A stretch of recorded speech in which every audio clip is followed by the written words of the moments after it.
Welcome to the final part of our exciting 40-hour journey in New York City.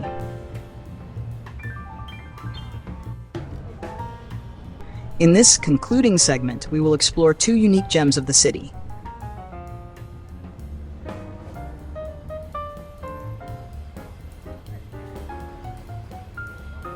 Pump House Park and the Little Island.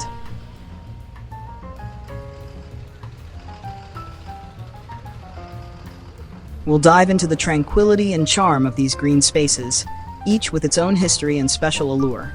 Get ready to discover what makes these spots a must-visit in the Big Apple. Pump House Park is prominently located in the commercial core of Battery Park City, adjacent to the Esplanade and outdoor dining facilities at the base of the office buildings. This site had suffered from poor drainage and heavy use, which took a toll on the turf and plantings. To rejuvenate these well-loved spaces, significant improvements were made. A central oval lawn was designed, elevated to facilitate drainage, and surrounded by diverse plantings that protect the cherry trees from mower damage and discourage the use of the lawn as a pedestrian shortcut. Now, the lawn is well utilized for yoga classes, musical performances, and informal gatherings of families and office workers for picnics and casual meetups. A second space, dominated by a large birch grove and a design of hedged beds, was reconfigured into a curvilinear form, creating a variety of subspaces with comfortable furniture set on permeable pavers. Walking through the park, I passed by a pier where several yachts were docked in the bay, offering an atmosphere of luxury and serenity.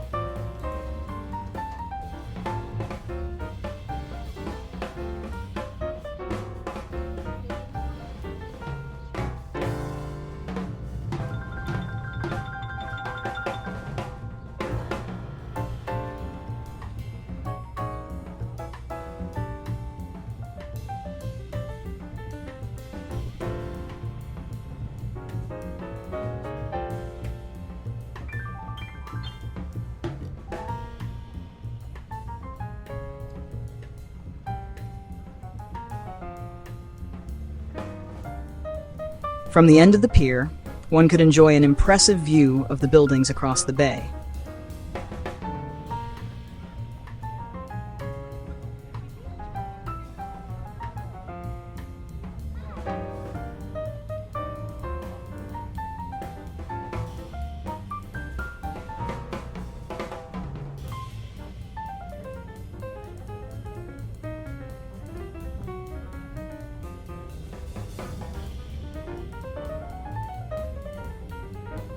Providing a fascinating contrast between nature and urbanization.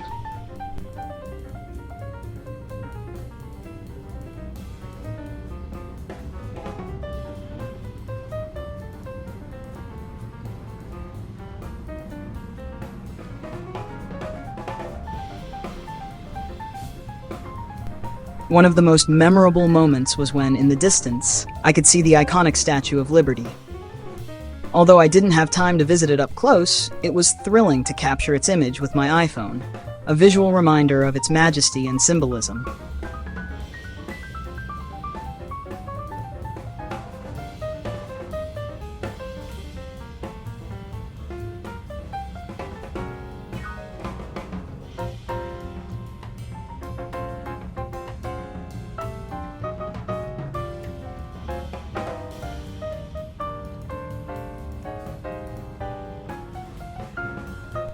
What struck me most in Pump House Park was the people enjoying the space, walking and relaxing, taking a break from the city's hectic pace.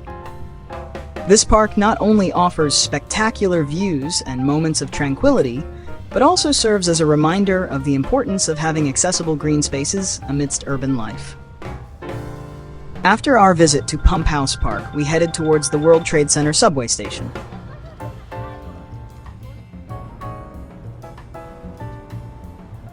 From the World Trade Center, we took the subway towards our next adventure at Little Island. The journey on the subway, though brief, allowed us to reflect on the diversity and ceaseless energy of New York. Every station, every passenger, and every corner of the city tells its own story, contributing to the vibrant mosaic that is this metropolis. As we exited the subway and approached Little Island, the anticipation grew. We knew we were about to discover a special corner of the city, a place where nature, art, and history converge to offer visitors an unforgettable experience. Rising from the remnants of Pier 54, Little Island sits on a site that has played a pivotal role in the story of the Hudson River and its surrounding communities. Every visit to Little Island is a reminder of the dynamic evolution of New York City's waterfront. The land of Hudson River Park, where Little Island is located, was once home to the Lenape tribe during the early colonization of America. The Lenape used the parkland as a seasonal encampment for hunting and fishing, in addition to conducting trade along the Hudson River. The 19th and 20th centuries saw the Hudson River waterfront transform into a busy port of entry. Between 1910 and 1935, Pier 54 operated the British Cunard White Star Line, serving as a point of departure and return for transatlantic ocean liner voyages. In 1912, survivors from the famed Titanic disaster arrived to safety at Pier 54 while aboard the RMS Carpathia rescue liner. In 1915, the RMS Lusitania departed from Pier 54, only to be sunk by German U-boats off the coast of Ireland 5 days later as a casualty of World War I. The steel archway at the foot of Little Island's South Bridge entrance still remains from the Cunard White Star building. The pier eventually fell into disuse until the 1970s to the early 80s, when Pier 54, along with other piers south of Chelsea, became a safe haven for New York City's growing LGBTQ community. Here, they could openly socialize without fear of harassment and discrimination. In 1986, Pier 54 became home to the annual Dance on the Pier event. For over 25 years, the event took place at the pier as part of the Pride festivities. Pier 54 eventually became part of the newly formed Hudson River Park in 1998, where it also served as a venue for summer events and concert series. In 2012, Hurricane Sandy hit New York City's coastline, heavily damaging several piers along the Hudson, including Pier 54. In 2013, Barry Diller of the Diller von Furstenberg Family Foundation, in partnership with Hudson River Park Trust leadership, embarked on the unique opportunity to envision a solution for the repair and reactivation of Pier 54, which had been recently damaged by Hurricane Sandy.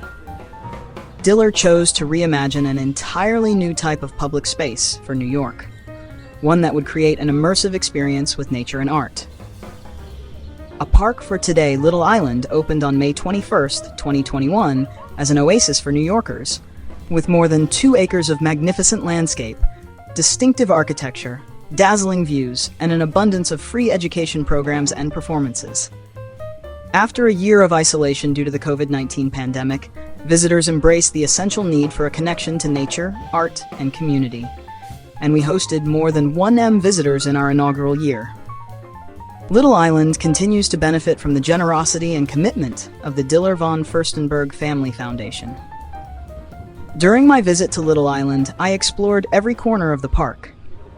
Walking through its lush, dynamic landscapes, the park was filled with people walking and enjoying a break from the city's hustle and bustle.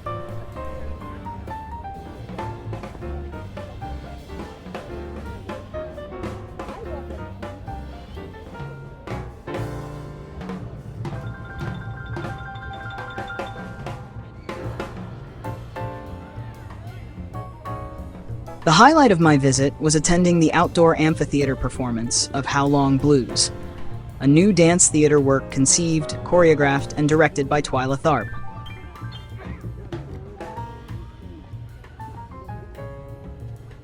This frenetic piece, part of a new summer festival, included references to Camus and music by T-Bone Burnett.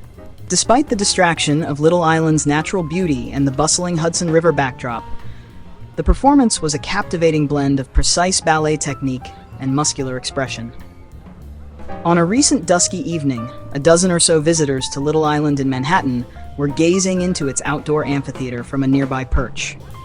They didn't have tickets, sold out at $25 each, to How Long Blues, The first outing in a new summer festival that hopes to fulfill the site's promise as a lively platform for the performing arts.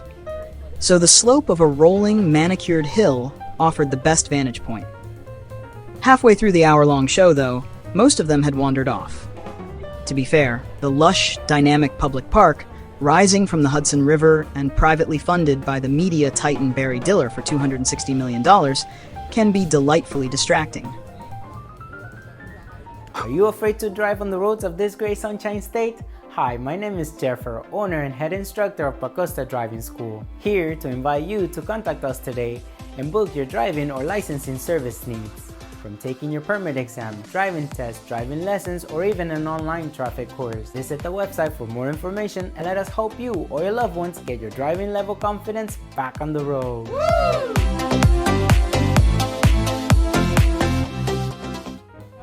But How Long Blues, a new dance theater work conceived, choreographed, and directed by Twyla Tharp, now running through June 23rd, is a chaotic head-scratcher.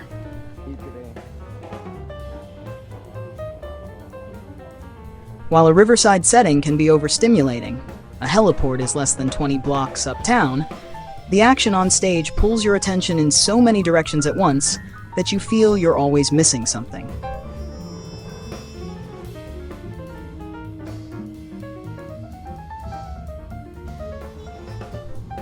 Little Island, privately funded by Barry Diller for $260 million, offers a unique experience merging nature and art and stands as a testament to the ever-evolving and resilient spirit of New York City.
We have reached the final part of our adventure in New York.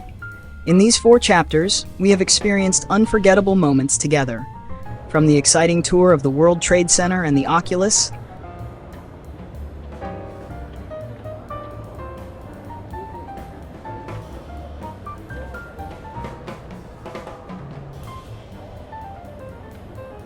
to the reflection and remembrance at the 9/11 Memorial,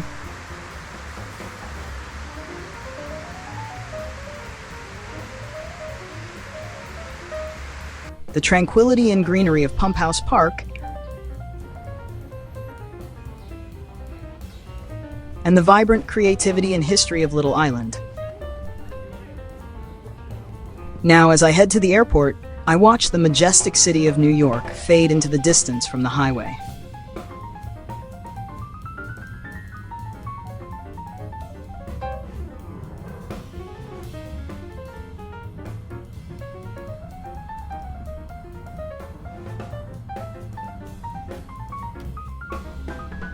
We arrive at the newly renovated Delta Terminal at LaGuardia Airport.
We go through security, and once again,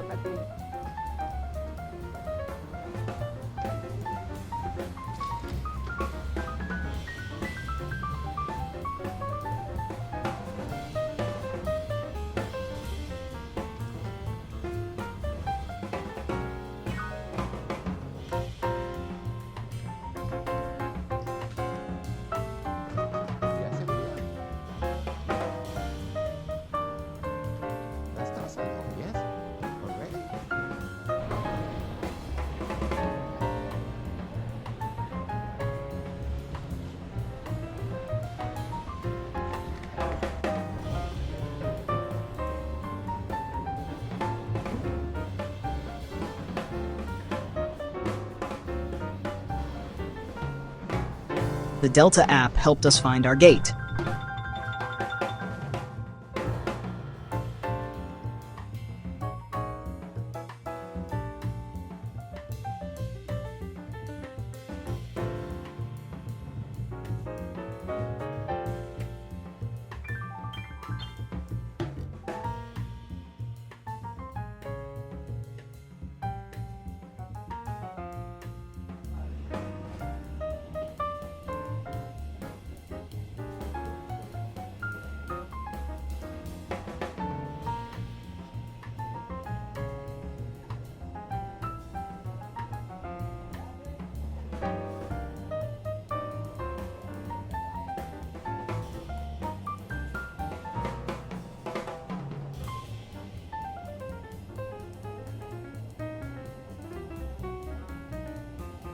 Before boarding, we perform our ritual of touching the plane, wishing for a safe journey.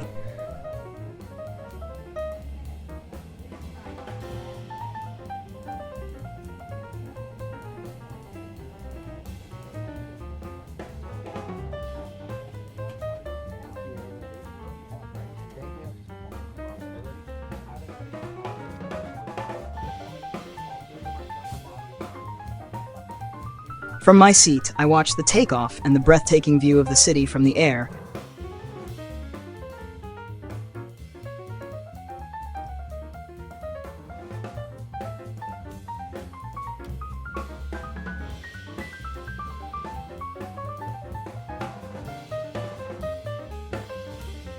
Cherishing every corner visited and every experience lived.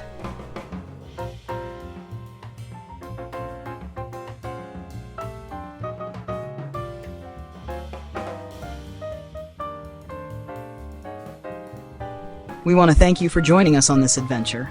Don't forget to subscribe, give us a thumbs up, and activate the bell so you won't miss our next adventures.